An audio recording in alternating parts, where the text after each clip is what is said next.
Kwai aux membres du peuple Wabanaki qui nous écoutent. Salut, je me présente Louis-Philippe Renaud. Je sais pas pour vous, mais moi, j'aime la vie. Plus j'apprends à la découvrir, plus je suis touché par sa beauté, par sa fragilité. Je réalise ce balado parce que j'ai envie d'aller à la rencontre de personnes qui ont le goût, comme moi, d'en prendre soin. Bienvenue à Juste pour vivre.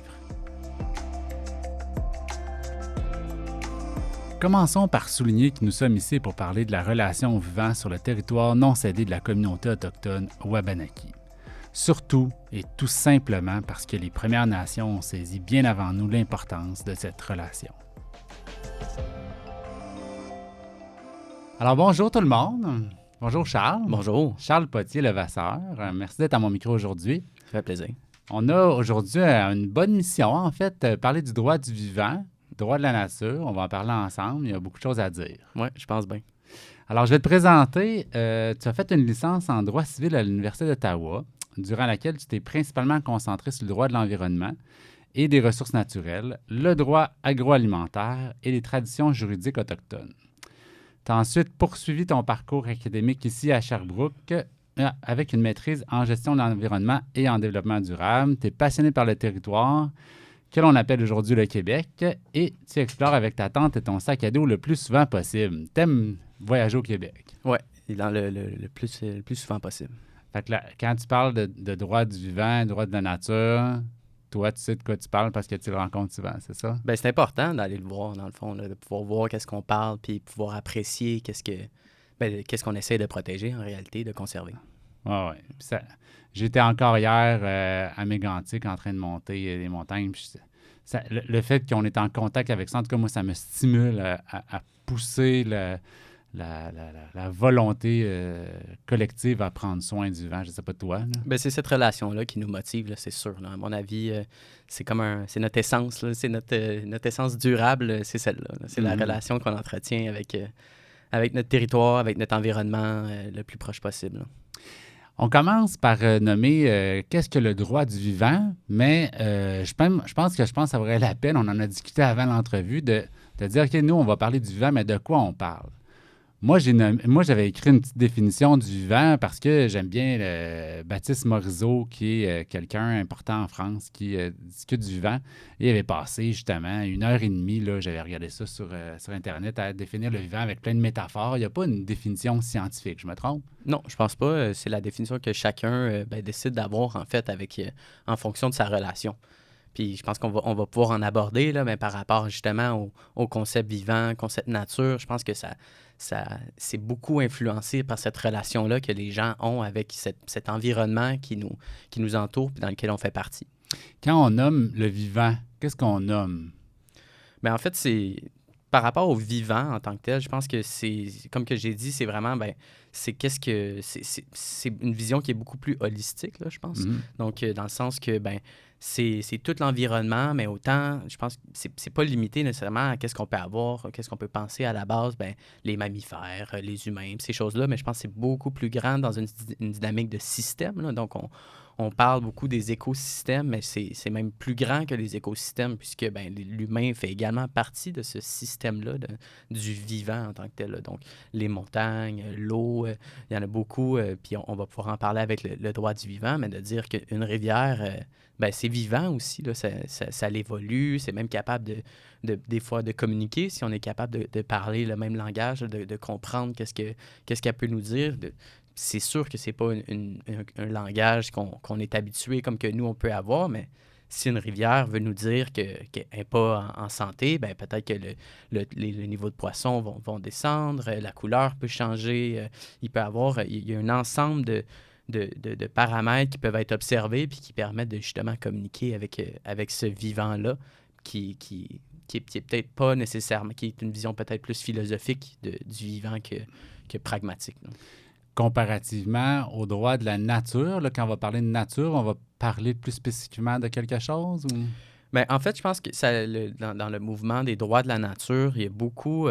il y a une définition de la nature qui est différente d'un mouvement à l'autre. Puis Okay. Je pense que si on peut se lancer dans ce sujet-là, dans le fond, le mouvement des droits de la nature, c'est un mouvement qui est très grand, donc qui englobe une grande partie, une grande quantité de différents projets.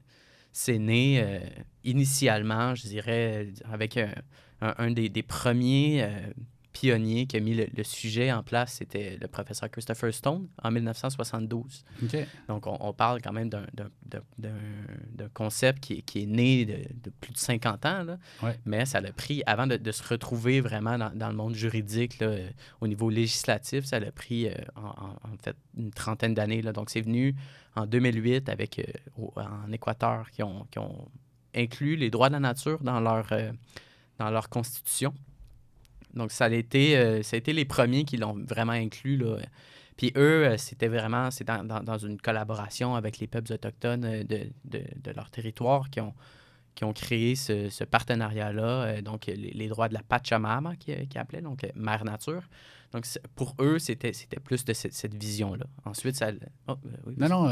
Ensuite, ça a été repris, puis ça a été plus loin là, en Nouvelle-Zélande. Donc, eux, c'était avec le peuple maori, Ouais. donc dans un contexte là, de réconciliation, donc de réparer les torts qui avaient été faits. Donc, ils ont encore là, eux, c'était beaucoup... Par contre, cette reconnaissance-là, au Nouvelle-Zélande, c'était plus ciblé sur des écosystèmes en particulier.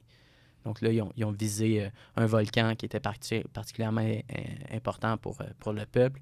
Ils ont visé un fleuve qui était particulièrement important également. Donc, c'était une vision qui était peut-être un peu moins globale que ce qui avait été fait en Équateur, mais plus précis, là, dans le fond. Je vais t'inviter à essayer d'aider les personnes qui nous écoutent. Moi, je trouverais intéressant qu'on prenne ce chemin-là. Je ne savais pas que les premières références aux droits de la nature étaient liées aux Autochtones, mais je trouve que c'est révélateur quand même, parce qu'au final, eux, si on leur demande c'est quoi leur relation au vivant, on est justement peut-être dans une posture qui invite plus à ça. Je me trompe? Non, je pense pas que tu te trompes. Par contre, il faut quand même être prudent avec ça, puisque c'est un concept qui est occidental. Donc, on tente du mieux qu'on peut d'essayer d'avoir un équivalent à ce que les Autochtones peuvent avoir parfois avec leur relation avec le territoire. Par contre, on demeure, comme j'ai dit, là, dans un concept occidental. Donc, jamais qu'on va pouvoir avoir un concept qui va nous amener d'égal, en fait, avec cette relation-là, puisque cette relation-là, comme on a discuté un peu au départ, cette relation-là, elle se bâtit avec des années et des années à vivre sur le territoire, à le faire à développer cette relation-là, qui est unique, en fait, là. C'est une connaissance du territoire qui est complètement différente. Donc, il faut faire attention quand même de ne pas dire, c'est vraiment, on s'approche, je pense. Ça, je suis vraiment d'accord avec ça. Par contre, on est encore loin ou c'est pas l'équivalent, là. Donc, Ouais. mais je pense que c'est un pas dans la bonne direction, définitivement. Ce que je souhaitais souligner surtout, c'était le fait que c'est possiblement, en fait, ça serait logiquement grâce à eux qu'on s'est mis à vouloir donner de l'importance aux droits de la nature. Parce que s'ils n'étaient pas là à avoir le type de relation vivant qu'ils ont, est-ce qu'on aurait commencé à vouloir intégrer des droits de la nature? C'est plus dans cette optique-là. Ils n'ont pas insufflé justement cette espèce d'élan-là. Probablement. Je pense, par contre, qu'il ne faut pas oublier notre histoire à nous aussi. Là, je pense qu'on a toujours eu en fait, si on remonte dans le temps, on l'a eu, cette relation-là. Puis les droits de la nature étaient probablement présents, mais d'une autre manière, sans les nommer, sans avoir... Ce qu'on a fait, dans le fond, puis c'est souvent ce que j'aime faire, ce que j'aime, la direction que j'aime prendre quand je discute des droits de la nature, c'est que c'est une reconnaissance. C'est pas... On a donné des droits à la nature. La nature, elle les a déjà, ces droits-là. C'est des droits qui sont innés. On fait seulement les reconnaître. Donc, je pense que peut-être que les peuples autochtones nous ont aidés à nous éclairer par rapport à ça, puis nous rappeler, en fait, que ces droits-là existent puis nous pousser à les reconnaître, ces droits-là, puis les inclure dans notre système. C'est intéressant. Et là, tu parlais d'Équateur, de Nouvelle-Zélande et au Québec aussi, au Canada, on discute du droit de la nature. Ça s'inscrit où à peu près là, actuellement dans nos sphères publiques? Bien, ça s'est fait vraiment... Là, j'ai parlé d'Équateur, Nouvelle-Zélande, mais il y a eu en Inde, en Colombie, il y en a eu aux États-Unis, beaucoup, en Ouganda. Il y a quand même il y a le site de l'ONU, là, UN Harmony, qui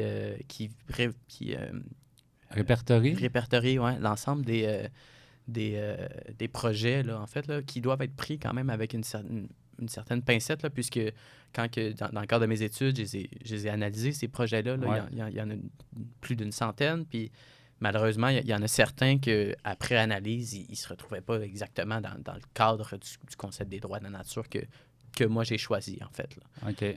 Par rapport au Québec, par contre, il y a eu deux reconnaissances, en tout cas deux tentatives de reconnaissance. Là.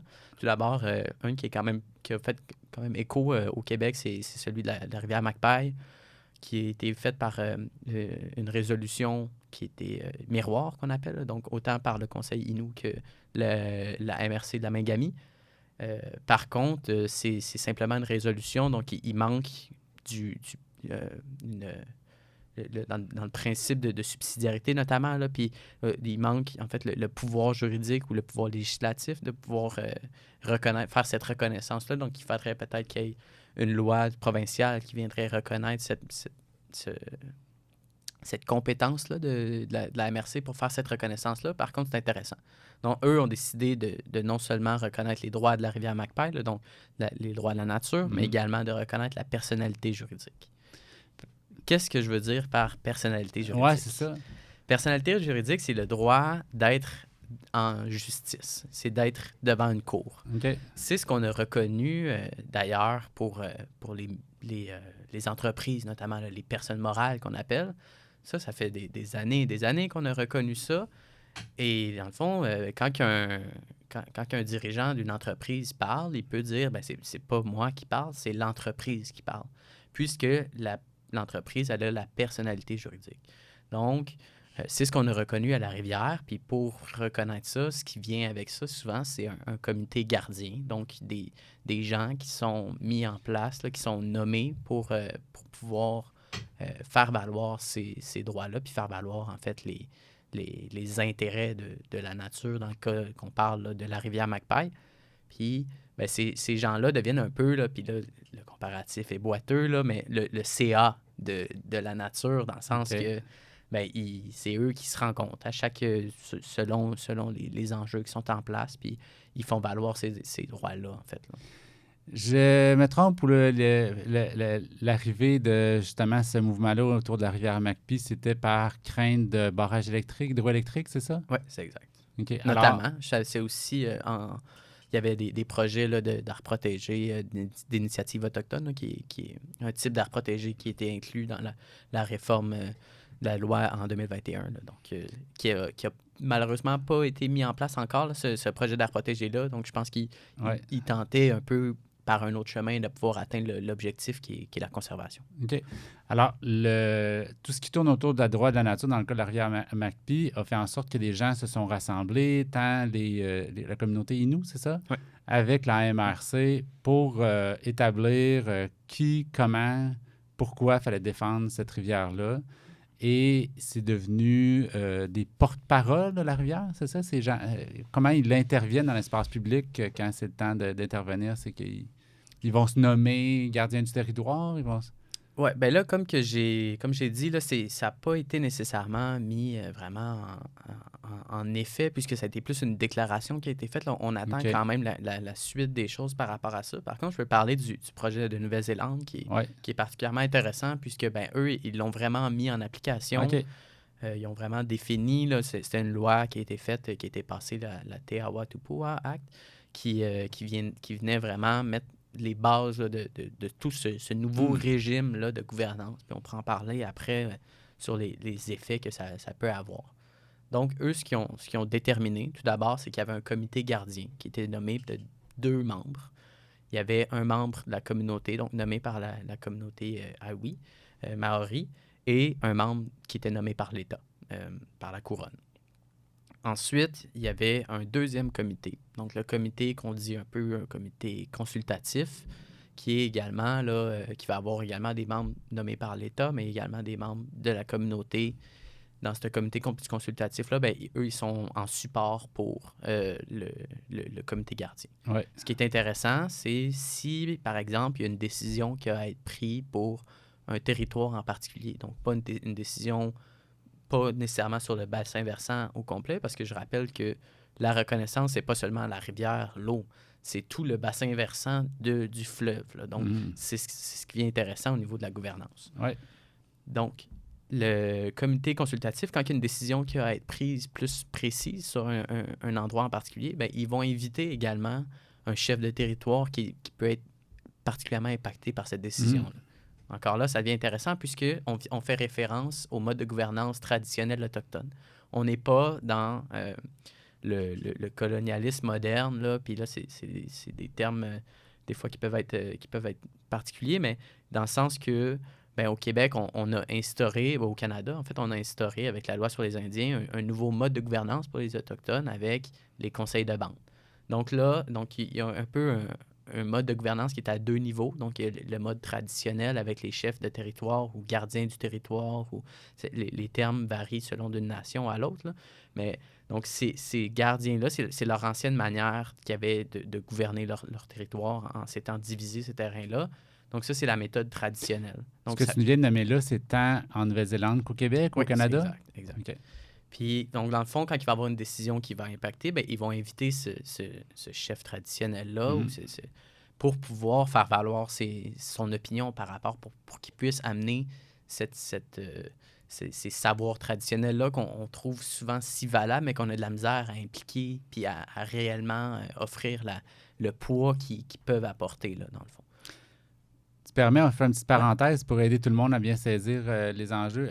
Au Canada, donc, on reviendra à la Nouvelle-Zélande, mais les conseils de bande, au final, c'est peut-être pour ça aussi qu'on voit des fois dans les médias et autres qu'il peut y avoir des mésententes entre la gestion du territoire, du conseil de bande et certains groupes autochtones et autres. C'est ça, il n'y a pas une seule... C'est exactement la situation qui s'est passée, je pense que c'était en 2020, avec les Wet'suwet'en en Colombie-Britannique. C'est en plein ça qui s'est passé, en fait, au Canada, quand il y a des impacts quand il y a un projet qui a des impacts sur un territoire autochtone, ils doivent consulter au préalable les communautés et obtenir leur accord. Cet accord-là, en fait, avait été donné par le conseil de bande. Par contre, les chefs traditionnels n'avaient pas été consultés. Donc, c'est ce que eux ont fait valoir, de dire, ben nous, le conseil... Puis là, c'est de la politique, ça dépend d'une nation à l'autre, ça dépend même d'un membre à l'autre, de savoir dans quelle optique eux préfèrent. Mais eux, là, je fais valoir qu'est-ce que les chefs traditionnels Wet'suwet'en faisaient valoir, c'était que le conseil de bande a autorité sur la réserve et les chefs de territoire ont autorité sur le territoire. Donc, c'est ce qu'eux préconisaient et eux disaient, ben nous, on n'a pas été consultés, donc vous n'avez pas accès puisque vous n'avez pas eu notre accord pour ça. Donc, c'est exactement la situation qui s'est passée. Puis ça l'évoque, en fait, toute la problématique de ce système à 2 niveaux-là qui a été instauré par le gouvernement. Tandis que là, en Nouvelle-Zélande, tout est légiféré et il y a du droit administratif et autres là, qui est relié à la fait qu'il faut consulter je vais te laisser nommer les bons mots. Oui, c'est ça, les chefs traditionnels que la communauté plus en général, puisque dans le comité consultatif, il y a autant des membres en fait qui sont nommés directement par la communauté locale. Là. Donc ça, c'est très intéressant. Puis, il y a un 3e comité qui a été créé également, que je vais appeler le comité stratégique. Ouais. Donc, eux, ils vont... donc, dans ce comité-là, il y a l'ensemble des parties prenantes qui sont représentées. Il peut y avoir, par exemple, là, des membres de la communauté, des membres de la communauté autochtone, évidemment, des membres de la communauté locale, allochtone. Il peut y avoir des membres, un représentant des entreprises qui ont des intérêts dans la rivière. Il peut y avoir des membres du plus le côté touristique de la chose. Donc, c'est un grand comité qui a des représentants de chacun là, qui sont nommés par les pairs. Puis, ce comité-là décide un peu du plan stratégique pour la gestion du bassin versant. Est-ce qu'on pourrait faire un petit peu référence au plan directeur de l'eau là, au Québec? OK. On va faire un exercice, on va jouer au pourquoi, mais pourquoi? Pourquoi est-ce qu'on en arrive là? Pourquoi on fait ça? Pourquoi qu'on fait ça? Dans le sens que on s'est mis à s'intéresser aux droits de la nature. Là, on avait parlé qu'au Québec, c'est en lien avec le barrage hydroélectrique. En Nouvelle-Zélande, pourquoi? Pourquoi ils ont mis tout ça et ça devait répondre à un besoin? Oui, bien, le besoin en Nouvelle-Zélande, ça a été passé, en fait, parce qu'il y avait eu un traité qui avait été fait avec le peuple qui venait un peu... qui venait par rapport à la rivière, là, qui venait rendre la rivière, qui était ambigu par rapport à la propriété de la rivière. Puis, ben, le gouvernement avait décidé de simplement se l'attribuer. OK. Et là, il y a eu une décision du tribunal qui avait été mis en place là, dans le cadre de la réconciliation. Mm. Et le tribunal venait condamner la couronne de dire, ben, vous avez tort, puis vous avez brisé vos engagements par rapport au traité que vous aviez signé. Donc, cette loi-là, c'était une loi de réparation pour pouvoir régler cette situation-là. Et là, ils ont fait une pierre deux coups en venant un peu replacer la relation des Autochtones, des Allochtones, pardon, avec la nature ou le vivant. Donc, comme on a parlé.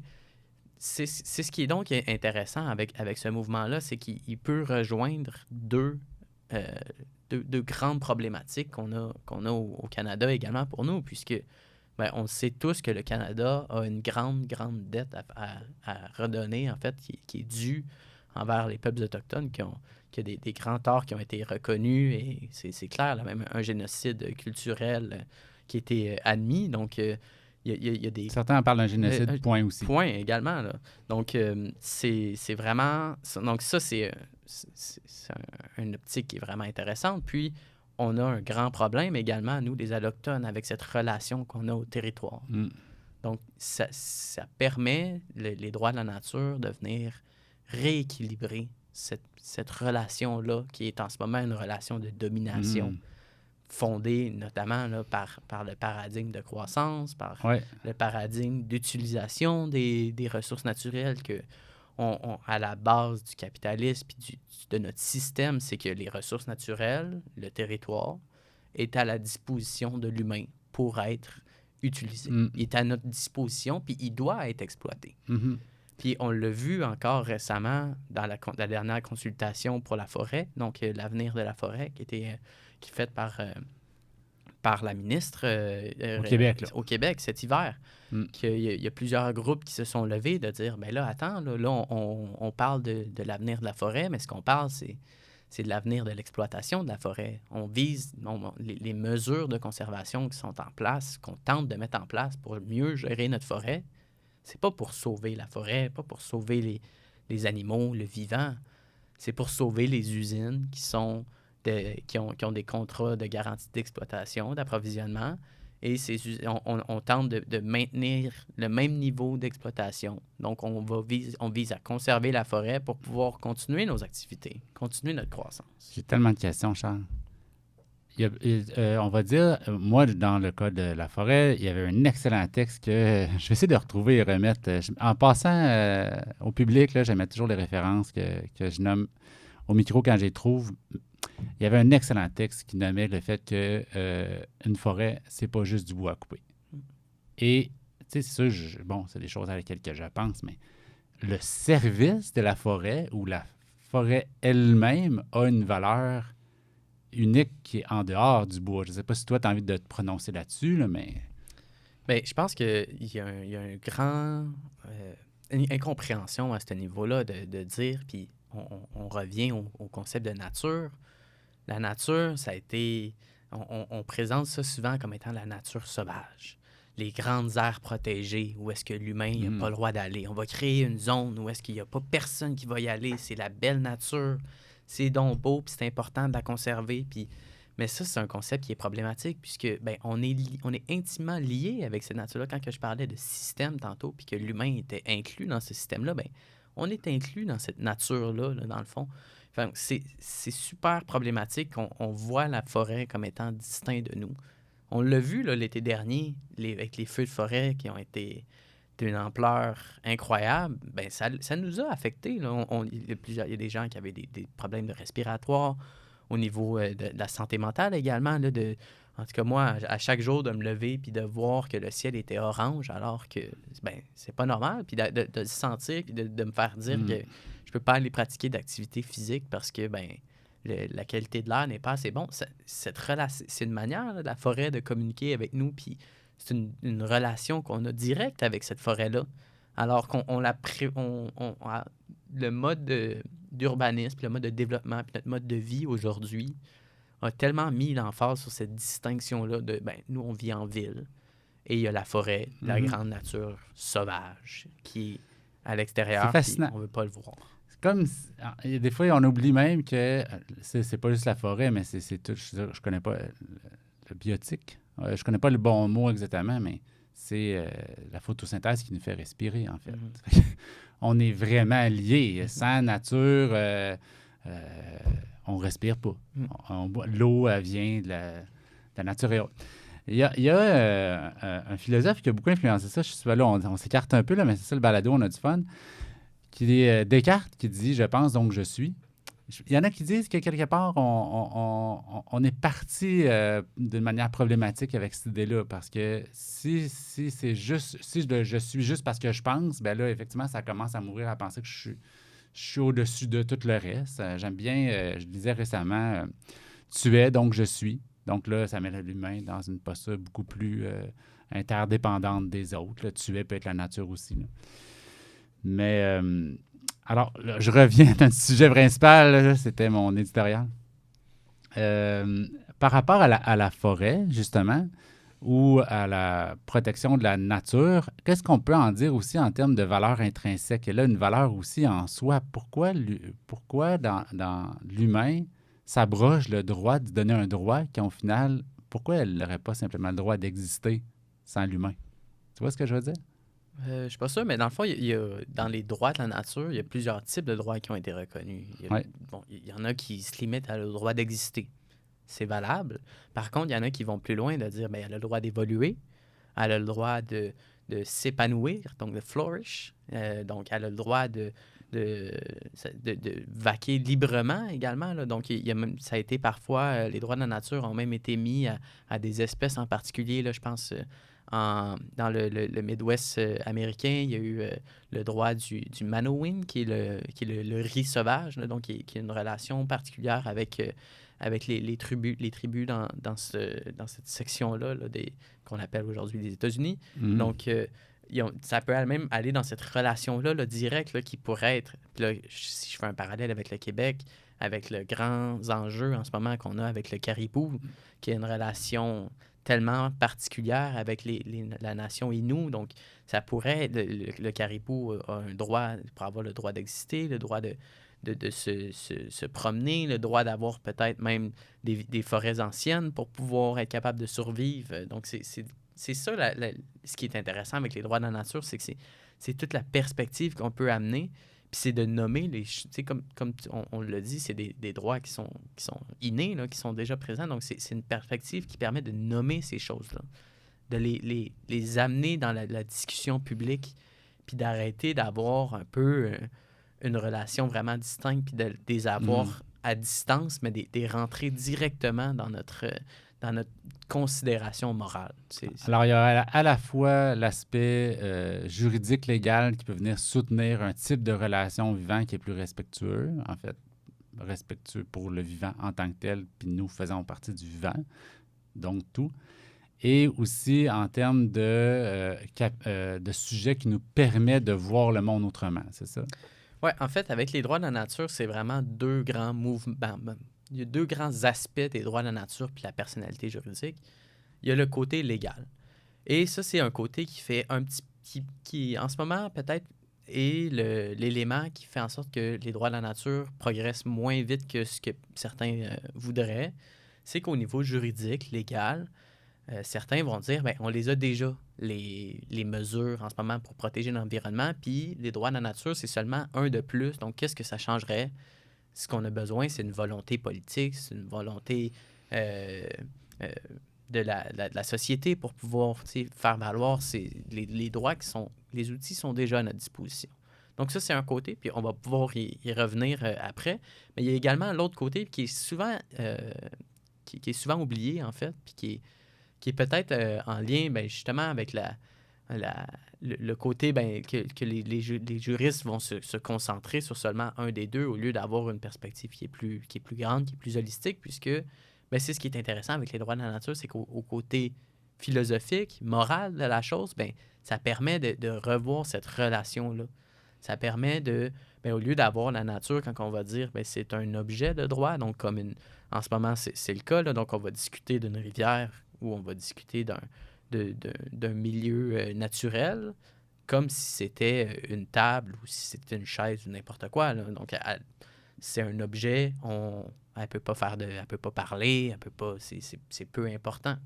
Alors qu'avec les droits de la nature, ça devient un sujet de droit. Donc, ça devient une personne. On va pas parler de la même manière d'une table que d'une personne, évidemment. Mhm. Surtout si la personne est avec nous. Donc, si un représentant est à la table pour discuter, ben, la discussion va probablement être différente. Surtout si on sait que ben, la personne a des manières de faire valoir ses droits puis de les faire respecter.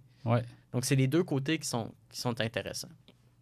Au niveau, si je reviens au côté légal, je parlais que ben on a beaucoup de juristes vont dire ben on a déjà les outils pour protéger l'environnement. Au Québec, notamment, on a la loi sur la qualité de l'environnement. Puis dans cette loi-là, un des premiers articles, là, si je me souviens bien, c'est l'article... je ne donnerai pas l'article pour être sûr de ne pas me tromper, mais vient dire que ben on a droit, les Québécois ont droit à un environnement sain. En fait, ce qu'ils veulent dire, c'est qu'on a droit à ce que l'environnement soit protégé selon la loi. C'est ça que ça veut réellement dire quand on interprète.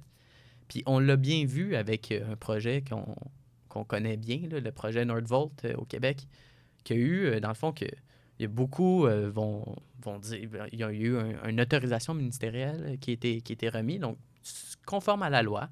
Le ministre a décidé par lui-même, là, puisque c'est des choses qui sont permises par la loi, là, que le ministre peut autoriser ce genre de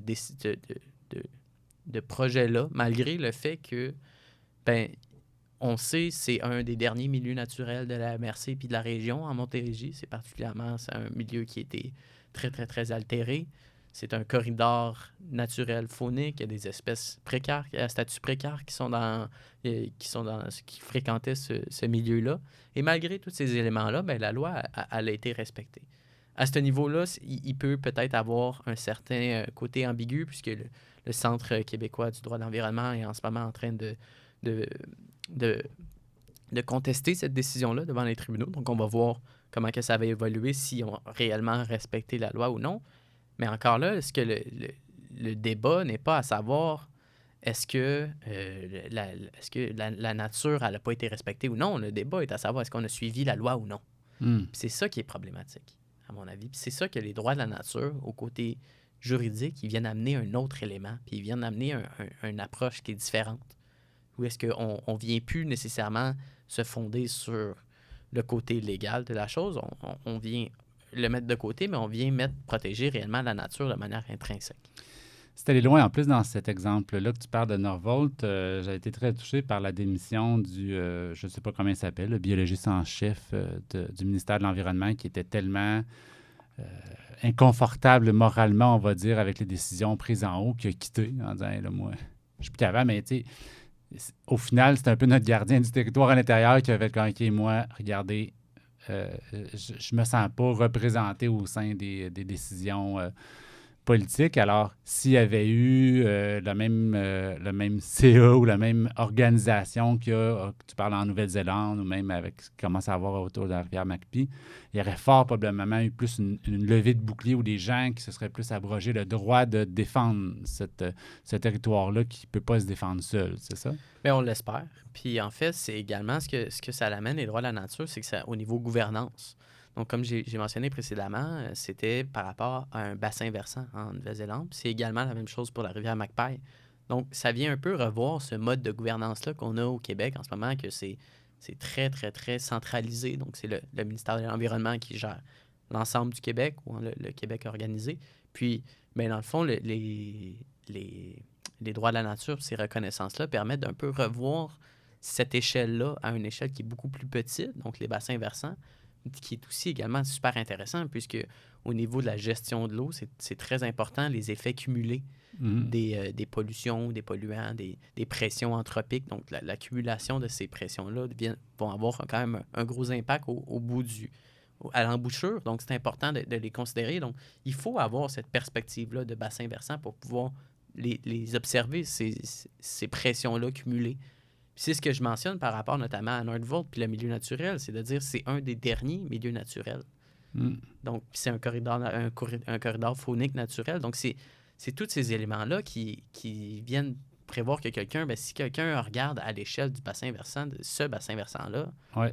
c'est inacceptable. Puis, c'est pas une option là, de le perdre, ce milieu-là. Même si c'est un milieu dégradé, même si c'est un milieu qui était contaminé, on l'a vu, il reste tellement peu de milieux que malgré la piètre qualité de ce milieu-là, Mm.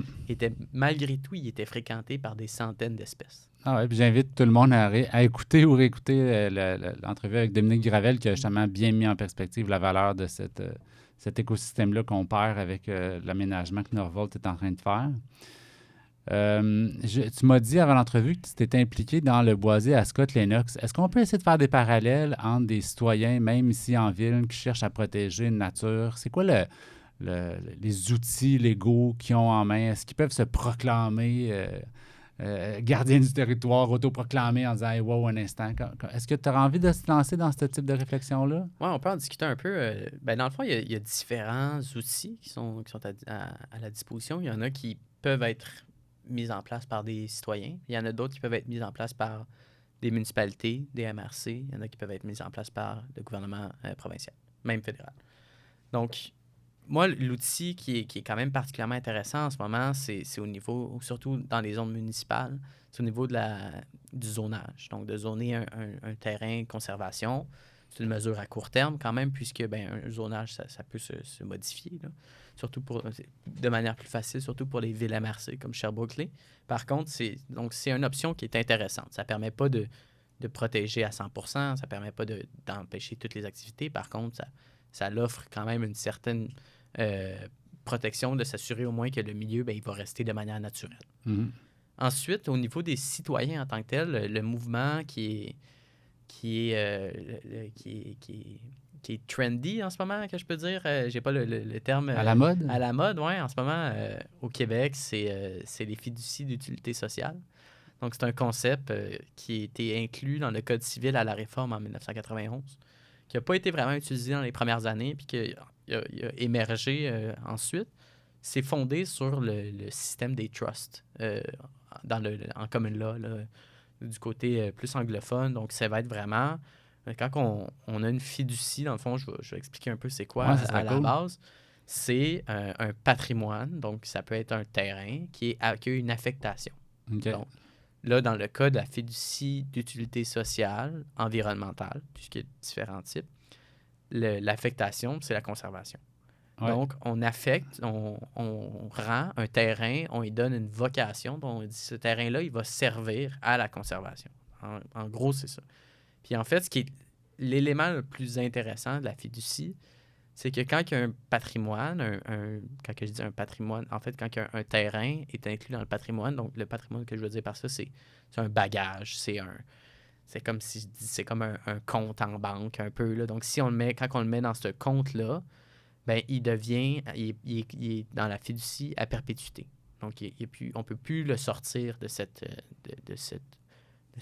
compte. Le rôle qu'on lui a donné. Exact. L'identité. Exact. Donc, s'il est affecté à la conservation, il va être affecté à la conservation à perpétuité.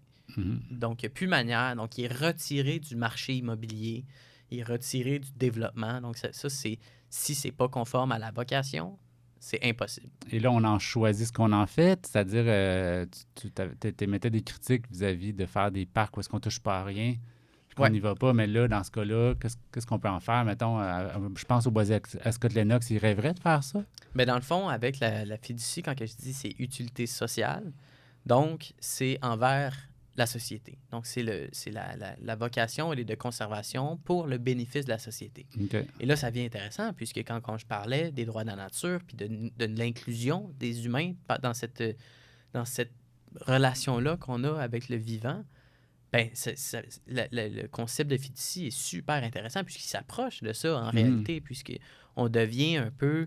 la conservation est faite pour le bénéfice, puis en fait, en partenariat avec cette relation-là qu'on a avec ces territoires-là. Ouais.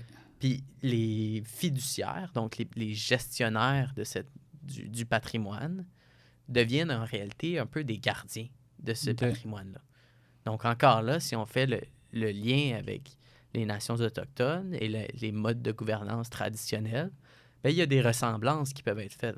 Je pèse mes mots en disant des ressemblances, vraiment. Des inspirations. Des inspirations, exact. Là. Donc, ce concept-là, cette relation-là que les fiduciaires vont avoir avec le territoire, où est-ce que le territoire, il ne leur appartient pas, là. Les fiduciaires, les gestionnaires de cette fiducie-là, les terrains qui sont dans le patrimoine ne leur appartient pas. Ça peut être n'importe qui peut être nommé comme fiduciaire, mais ils le gèrent de manière à ce que ça soit conservé à perpétuité. Dans une mission bien précise. Dans une mission mais bien là, précise. Donc, il y a différentes modes de mission. Il y a différents types de missions qu'on peut leur donner? Ou? Oui, exact. Donc, eux, ils vont avoir, quand la fiducie est créée, il y a un acte de fiducie. Donc, un contrat, en réalité, là, qui est créé, qui est notarié. Puis cet acte de fiducie-là, en réalité, ne pourrait pas être modifié une fois qu'il est créé à la base. Donc, c'est l'acte qui vient donner naissance à la fiducie. Puis, dans ce contrat-là, on va définir des affectations. Donc, il peut avoir la conservation, mais il peut avoir également d'autres affectations s'ils sont conformes avec la première. Notamment, exemple, là, des affectations plus scientifiques pour permettre de la recherche. Il peut avoir des affectations éducatives pour permettre que, soit qu'on pourrait peut-être aménager dans une zone qui est de moins grande importance écologique, peut-être une classe pour que avoir une école puisse faire les classes nature. Exact. Ça pourrait être permis. Il pourrait avoir des activités d'acériculture qui pourraient être faites. Il pourrait avoir, là, dans le cas de... certains fiducies pourraient faire un partenariat avec les nations autochtones pour permettre notamment, exemple, de la récolte d'activités traditionnelles là, comme la récolte j'ai pas le terme, là, mais de plantes traditionnelles, de plantes médicinales, des choses comme ça. Même du frêne pour faire leur panier. Oui, exact. Là, donc, c'est pas nécessairement... On vient vraiment pas, dans le cas de la fiducie, de prévoir une conservation qui est stricte, mais c'est plutôt une conservation qui est souple ou flexible, là, où est-ce que ça peut varier. Il y en a même qui vont... On peut aménager un sentier multifonctionnel qui peut être fait dans cette... donc, il faut quand même justifier que ces aménagements-là sont pas problématiques avec l'affectation qui est la conservation. Là, Charles, tu fais rêver plein de gens, là, mais j'imagine que ça doit prendre pas mal d'argent. Pour en arriver là... Ben, c'est pas si... ce qui est l'élément qui peut être problématique, c'est la pérennité. Donc, il faut avoir une structure financière qui permet de survivre à long terme. Donc, ça, c'est un élément. C'est-à-dire payer les taxes à long terme sur le territoire donné? Exact. Il y a des programmes qui sont fournis par le gouvernement pour pouvoir aider à payer ces taxes-là, aider à payer le fonds d'intendance, la gouvernance, ces choses-là. Mais ça fonde beaucoup sur l'action des bénévoles, beaucoup, pour pouvoir faire fonctionner ça. Puis, il y a des éléments le gouvernement tente de donner des outils de plus en plus là, à ces mouvements sociaux-là là, pour pouvoir faire valoir, pour pouvoir aider le gouvernement à poursuivre ses objectifs de conservation, dans le fond. Parce que c'est dans le sud dans le sud du Québec, c'est des terrains privés majoritairement. Ouais. Donc, c'est une manière, au lieu d'avoir à exproprier les gens, le gouvernement passe par la bande, par ces organismes-là qui vont aller voir les grands propriétaires terrains là, directement pour leur demander de peut-être faire des dons, de donner leur terrain ou établir des servitudes de conservation. Ça peut être sinon simplement des droits de passage pour pouvoir utiliser leur terrain, des ententes.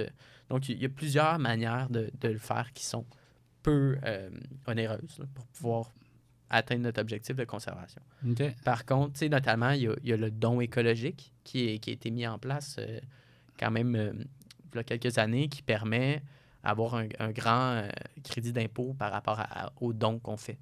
Mais la fiducie va avoir quand même des fonds à débourser pour pouvoir évaluer de manière environnementale les frais. Donc il y a des frais d'avocat aussi à chaque fois, puis de notaire, en fait, à chaque fois qu'on fait une transaction avec un propriétaire. Fait que c'est sûr que ça fait partie des éléments qui sont contentieux en ce moment, puis qui peut-être freinent cette expansion-là des fiducies. Mais j'en ai vu souvent, en tout cas depuis 2-3 ans, c'est peut-être que je m'intéresse plus particulièrement à ça, mais beaucoup de gens en Estrie qui donnent des terrains là, où ils lèguent ou je ne sais quoi. Là, ça fait que Je sais pas qu'est-ce que ça représente. Il y a comme deux mouvement. grands organismes de conservation qui font qui font avancer la conservation en Estrie. Là. Il y a Corridor Appalachiens puis Nature Canton de l'Est qui vont directement aller voir ces propriétaires-là. Puis eux ont des fonds puis ont accès à des subventions quand même qui sont plus importantes puisque c'est une organisation d'une plus grande envergure qui peuvent parfois même procéder par l'acquisition. Donc, aller directement acheter des terrains qui sont particulièrement intéressants, des fois à rabais, des fois même directement au prix du marché. Là. Donc, il y a quand même des options. Puis, le gouvernement finance beaucoup ces organismes-là qui sont plus grands pour devenir un peu son bras droit puis l'extension du gouvernement pour pouvoir atteindre les objectifs. Excuse-moi. Les deux organismes que tu viens de nommer, alors là, l'utilité de ce qu'ils achètent, en fait, c'est quoi? Est-ce qu'on n'est plus dans la fiducie d'utilité sociale? On est vraiment juste dans la protection du territoire? Ou? Bien, eux, ils peuvent en créer une fiducie aussi s'ils veulent. Là. Donc, ils pourraient le faire. Par contre, eux, leur objectif en ce moment, c'est la conservation. Donc, ça vient dans leur patrimoine. Là, je ne suis pas totalement familier avec leur structure pour pouvoir faire cette conservation-là. Ouais. Par contre, ils sont des organismes de bienfaisance enregistrés. Là. Ça, je sais. Je suis pas convaincu pour Corridor Appalachiens, mais probablement. Là. Donc, pour pouvoir recevoir ces dons écologiques-là, en fait. Donc, ça permet... il faut avoir une accréditation pour pouvoir, en fait, quand tu arrives vers des propriétaires terriens, mais qu'eux aient avantage à faire un don de leur terrain. Donc, c'est des outils qui sont disponibles. Oui, je comprends.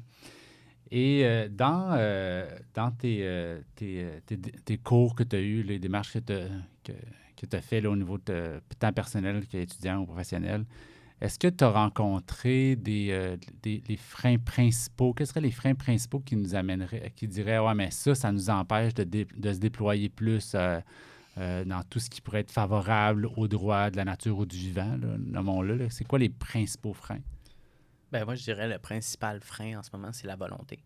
C'est OK. la volonté de... Moi, j'en ai plein, là.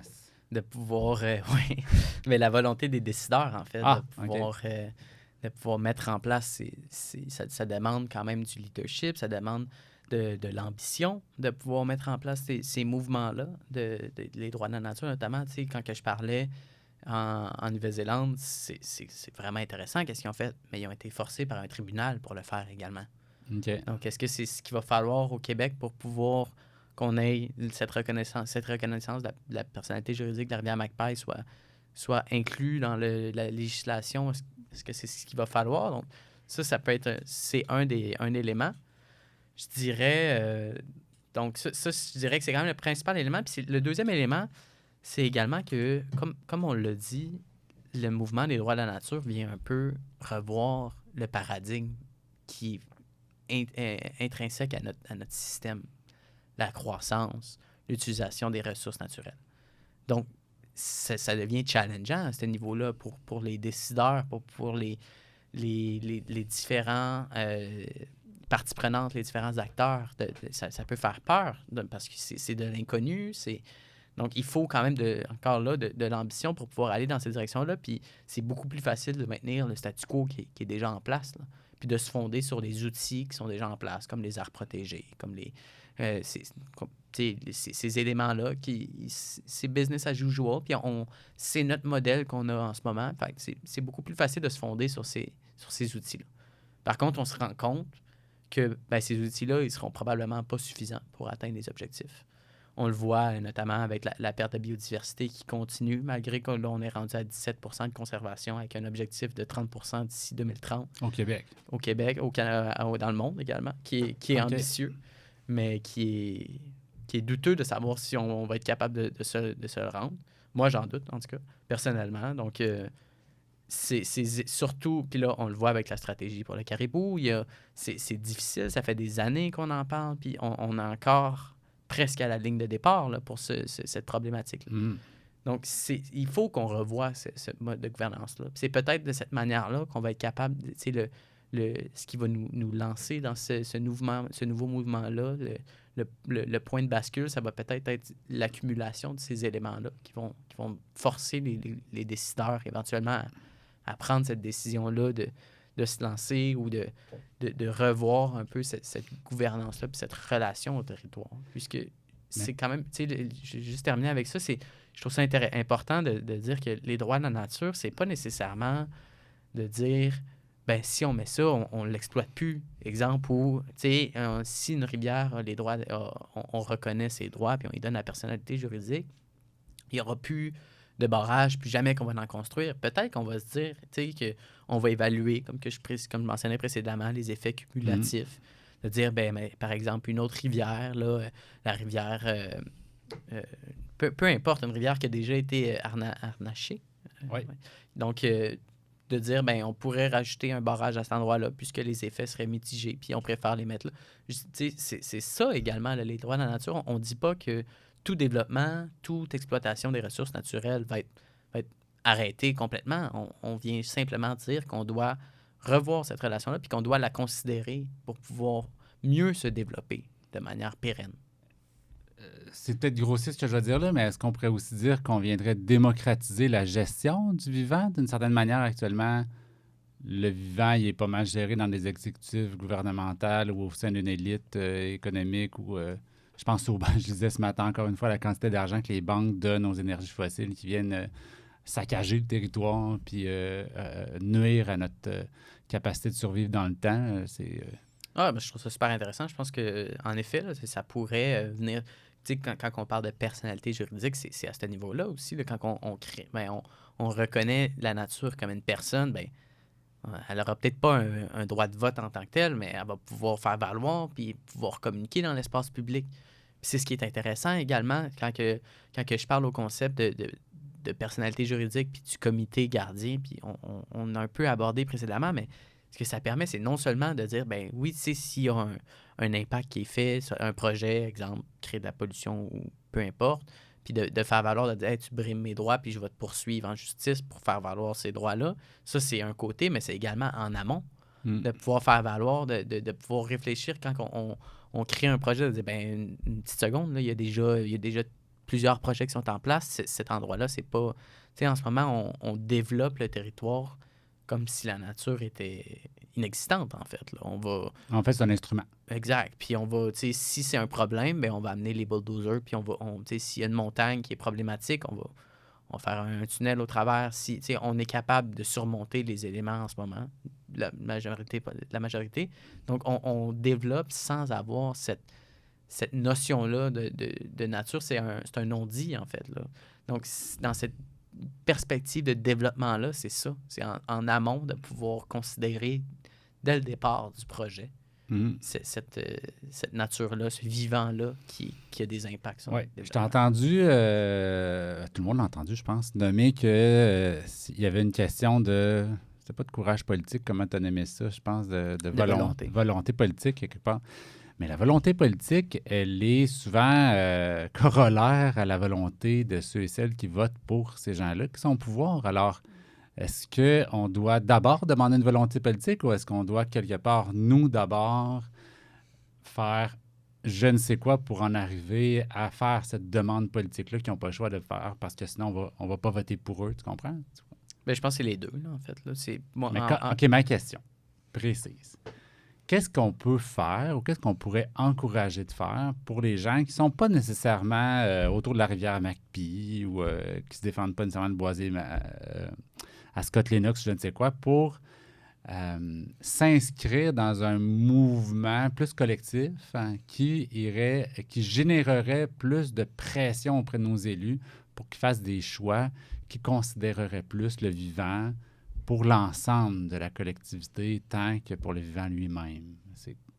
Je te demande un exercice difficile. Oui, je pense Charles, que j'ai la réponse à cet élément-là. Qu'est-ce que tu as envie de répondre? Il n'y a pas de bonne réponse. Ben, ça va peut-être être cliché, mais à mon avis, c'est de s'informer à la base. Donc, déjà, ben, si les gens ils sont au courant de ces mouvements-là, qui sont au courant des problématiques qu'on a également dans notre gouvernance, là. Notre forêt, ça fait plusieurs consultations que le ministère fait en des consultations publiques pour essayer d'améliorer la gouvernance. Il y a une raison pour ça, là, puisque notre forêt, elle est malade au Québec. Là. Il y a des problématiques qui sont très grandes puis par rapport notamment avec la gouvernance. Puis des nombreuses associations, même les associations forestières, s'entendent là, pour dire qu'il y a des problématiques puis on doit les revoir. Donc, il faut être au courant de ces choses-là. À mon avis, c'est la base pour pouvoir avoir une pensée critique, puis que quand on se fait dire par les dirigeants ou par les gestionnaires publics des éléments, quand ils présentent des projets, bien, qu'on puisse les aborder, les observer avec une pensée critique pour dire une petite seconde. Là. Ça, c'est pas comme ça que ça se passe en réalité, ou de ne pas simplement accepter ce qui se passe, mais en fait d'être au courant puis de les contredire, puis les mettre sur la sellette un peu, là, de pouvoir être capable de discuter. Puis donc ça, je pense que c'est quand même un élément qui est accessible, d'avoir cette connaissance-là, sans avoir... Puis après, c'est d'en discuter. Je pense que c'est personnel également, cette lutte-là au niveau de la relation au vivant. Moi, un élément qui a débuté ma lutte environnementale, c'était dans un cours, justement, dans le cours de tradition juridique à Tikamek, où est-ce qu'il y avait un aîné qui nous a conté un récit qui contait que là, beaucoup d'années, il y avait eu un grand feu de forêt, puis tous les animaux étaient à la rivière, puis ils étaient atterrés par la situation, puis ils ne savaient pas quoi faire, puis ils étaient tristes, puis leur maison avait été détruite à cause du feu, puis là, ben, ils étaient coincés sur le bord de la rivière, puis attendaient. Puis il y avait juste le colibri, que lui, il faisait des allers-retours à la rivière, puis il allait dans le feu, puis il allait à la rivière, puis il allait dans le feu, pour essayer de combattre le feu. Et là, il y a l'ours qui demande au colibri, ben voyons, pourquoi que tu fais ça? Là? Pourquoi que tu essaies d'éteindre le feu? Tu es un petit colibri, c'est sûr que tu ne seras pas capable de l'éteindre, le feu. Puis le colibri de répondre, je fais ma part. Donc, moi, c'est l'élément qui m'a stimulé à faire cette lutte-là, puis de le faire à ma manière, puis en montrant, soit par l'exemple, là, en prenant mes propres décisions au niveau de mon mode de vie, de mes recherches, ces choses-là. Puis à ma perspective, à ma portée. Donc, de ne pas essayer j'essaye pas de changer le monde, mais de faire qu'est-ce qui est dans la vie de tous les jours, de pouvoir des petits gestes tranquillement qui permettent, je pense que quand on les cumule, là, je parlais d'effets cumulatifs précédemment, c'est ça. Puis si mes gestes vont être observés par quelqu'un, puis il va dire ça, c'est pas si compliqué que ça à faire. Peut-être que cette personne-là va les adopter aussi, puis il peut avoir un effet domino à ce niveau. Donc, je pense que souvent, ça revient un peu à qu'est-ce que, dans les menaces, là, en fait, là, qu'est-ce qui empêche de faire les droits, de mettre en place ces grands mouvements-là. Des fois, on va être atterré par la grandeur de la problématique, puis de tout ce que ça implique, en fait, là, de mettre en place un nouveau mode de gouvernance. Mais ça se fait pas du jour au lendemain non plus. Ça se fait par une série de petits gestes qui vont faire en sorte qu'au bout du compte, on va arriver à une nouvelle réalité, à un nouveau système qui est intéressant. Merci, Charles. Je continuerai dans ce sens-là. J'aime ça, où tu nous amènes. C'est vrai, moi, je l'entends beaucoup, les gens qui n'écoutent plus l'actualité, qui regardent plus les nouvelles, n'écoutent pas l'actualité parce qu'ils sont atterrés. C'est trop. La pression, là, je ne sais quoi, ça marche pas. Ils ont plein de bonnes raisons, en fait, des raisons qui font en sorte qu'ils décrochent. Mais au final, ce que tu dis, ce serait aussi de s'intéresser à qu'est-ce que le vivant ou la nature, c'est de le comprendre pour le défendre. D'aller vers, c'est juste que si on fait juste regarder à quel point ça va pas bien, et que là, on s'approprie uniquement des discours politiques en disant il faut aller par là, il faut faire ci, il faut faire ça, on va faire ci, on va faire ça, mais qu'on ne comprend pas bien l'écosystème, les éléments concrets, on va être influencé, on va se sentir malhabile pour comprendre ce qui se passe, tandis que plus je vais comprendre le monde, plus au moins je vais être capable de saisir par moi-même les enjeux, puis comprendre ce qui se passe, mais je réfléchis avec toi, là, je me rends compte que je ne vais pas nulle part avec ma question, là, mais est-ce qu'on peut inviter les gens à plus s'intéresser au vivant parce qu'au final, ça va déboucher aussi sur une plus grande compréhension de ce qu'on devrait faire, puis après ça...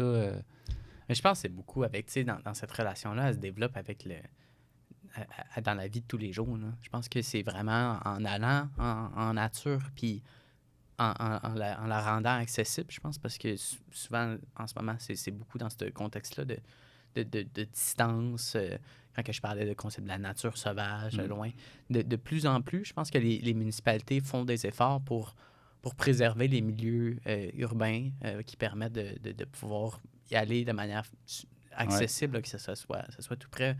Moi, je me souviens, à Ottawa, à Gatineau, en fait, je restais sur le bord du parc de la Gatineau, puis j'allais souvent marcher. J'avais un petit sentier qui faisait là, que je peux faire, qui m'amenait dans la nature, puis de le voir, l'évolution à toutes les saisons, à tous les jours, de modifier, de voir le même arbre qui évolue. Je pense que ça permet de renforcer le concept de vivant, notamment. Puis d'un peu de...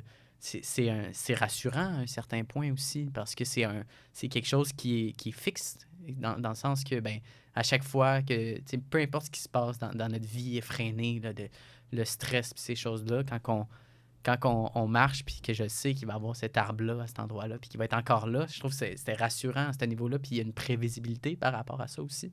Donc ça, je trouve que c'est un élément qui pourrait permettre aux gens, je pense, de renforcer ce sentiment-là d'appartenance avec la nature, puisque c'est un sentiment, c'est ça, là. Cette lutte-là doit se fonder sur un sentiment d'appartenance, à mon avis, de se sentir uni, de se sentir inclus, de se sentir relié avec cette nature-là. Donc, je pense que c'est beaucoup à ce niveau-là. Est-ce que quelque part, il ne faut pas aussi faut développer nos compétences, on va dire, en lien avec notre relation, même aux émotions, si on fait ça? Parce que moi, sincèrement, là, des fois, je ne dis pas des fois, mais je la trouve belle, la nature, puis je me sens vraiment attaché à ça, mais ça me fait vivre. Des fois, je suis vraiment triste. Des fois, je la regarde, puis je la trouve belle. Je fais comme, oh mon Dieu, qu'est-ce qu'on est en train de faire de toi aussi? Fait que quelque part, il n'y a pas aussi des compétences à développer qui sont même de l'ordre de l'émotif pour faire face à cette musique-là? Ah, définitivement. Je pense que c'est de la sensibilité, d'avoir de la vulnérabilité aussi. Je pense qu'on est beaucoup dans cette optique-là en ce moment, dans notre relation au territoire, où est-ce qu'on le contrôle. On a une relation de domination envers la nature en ce moment. Le monde occidental, ça fait des années et des années qu'on renforce cette relation-là de domination envers la nature. Puis je pense que c'est difficile d'accepter que, en fait, on est vulnérable. On le voit, là. Par toutes les mesures qu'on tente de contrôler les rivières, malgré tout, à chaque année, il y a des inondations qui se font. Là, on le voit, c'est à des périodes même, c'est même plus simplement au printemps. Des fois, on l'a vu l'an dernier à Sherbrooke, c'était en mi-juillet. L'hiver, il va y avoir maintenant des inondations. Donc, la nature, on est, malgré le fait qu'on a cette relation de domination-là puis qu'on tente de la contrôler le plus possible, on est vulnérable envers cette nature-là. Puis je pense qu'il y a beaucoup, une grande part du discours d'action climatique qui passe de ça, de dire, les changements climatiques vont avoir un impact puis ils vont mettre à mal la résilience de notre système. Donc, qu'on le veuille ou non, on est vulnérable envers. Donc, je pense qu'il faut l'accepter, puis c'est difficile d'accepter cette vulnérabilité-là.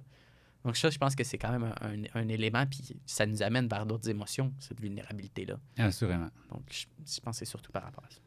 Oui, parce que même, je le disais, mais notre principal, on va dire, facteur de protection vis-à-vis de tout ce qui nous attend en termes d'effondrement de la biodiversité, réchauffement climatique, ça reste la biodiversité.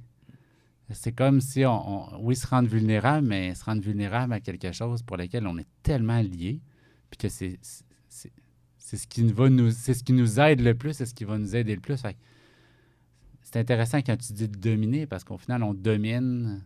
On domine pas, en fait. C'est une impression.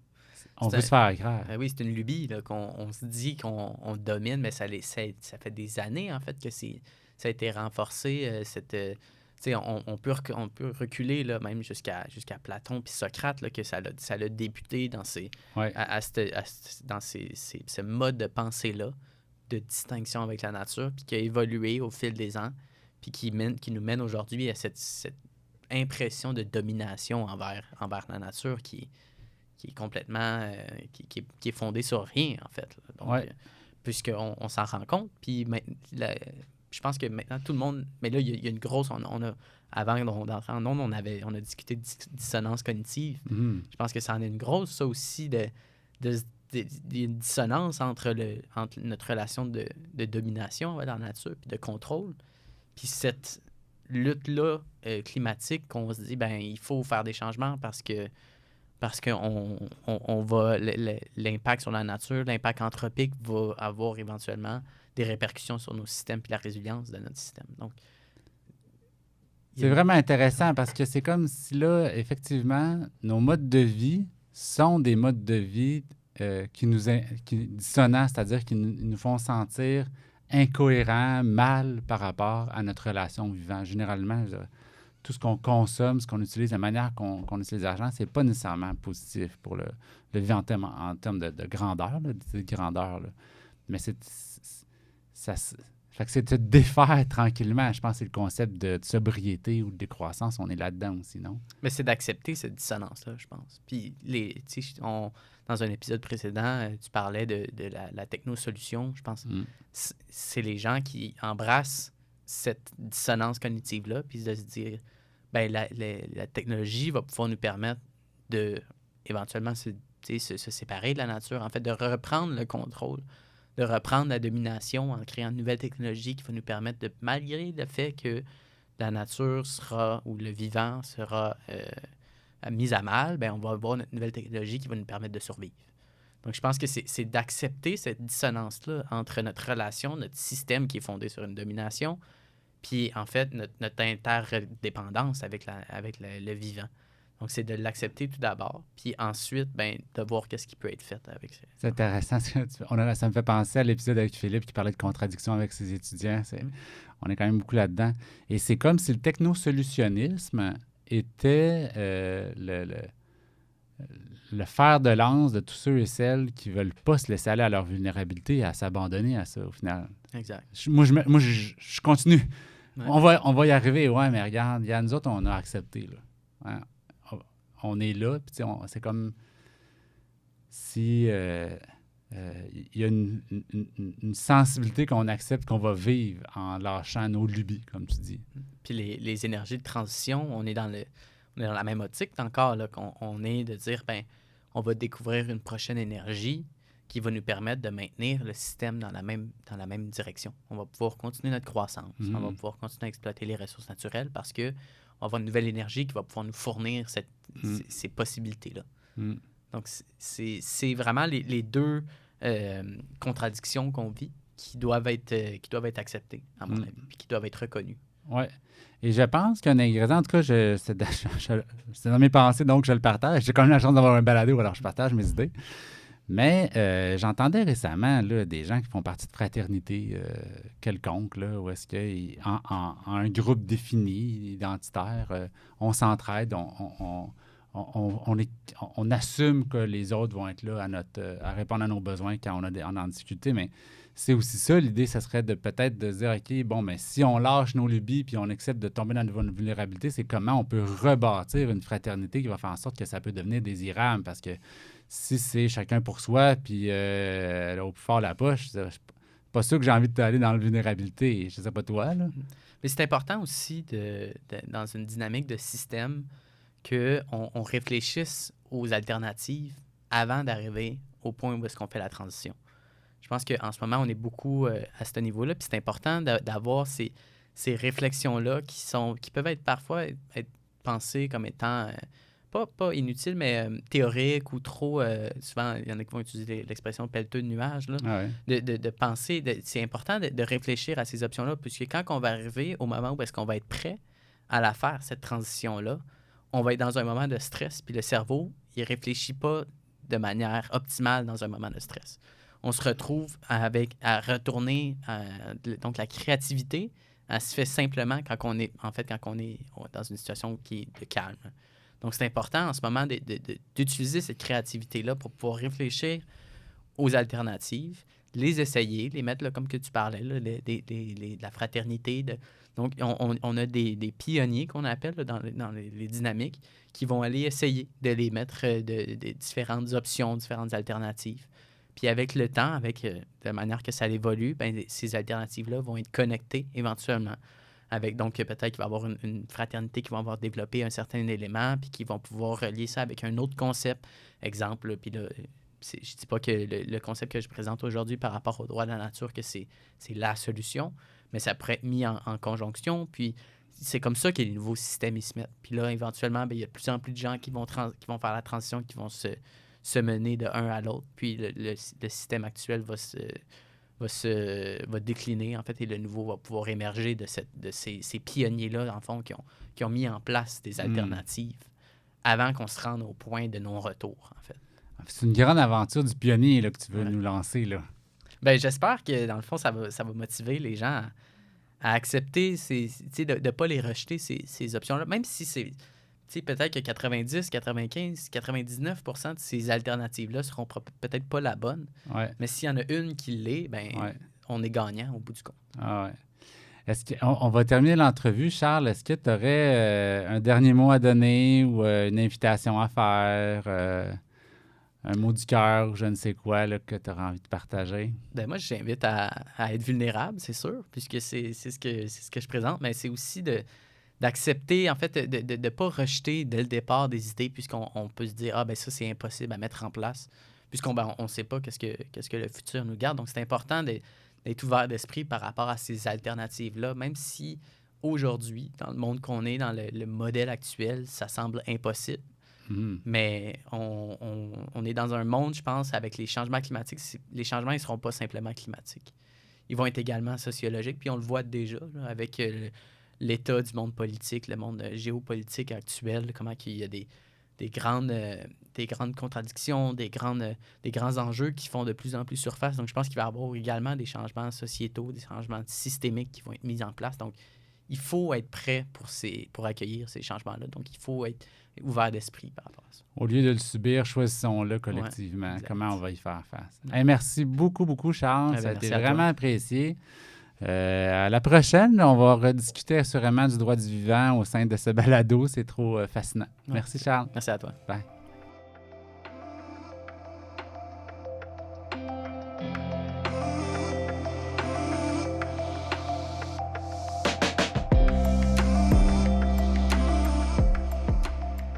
J'espère que vous avez apprécié les échanges et les réflexions. Il me ferait vraiment plaisir de recevoir vos commentaires et suggestions pour que je puisse améliorer la qualité du balado. Vous pouvez me les communiquer via la page Facebook Juste pour vivre, mon LinkedIn ou sur Instagram. Profitez-en pour partager les entrevues que vous avez aimées et restez à l'affût. Une 20aine d'épisodes sera mise en onde d'ici la fin de l'été. À bientôt!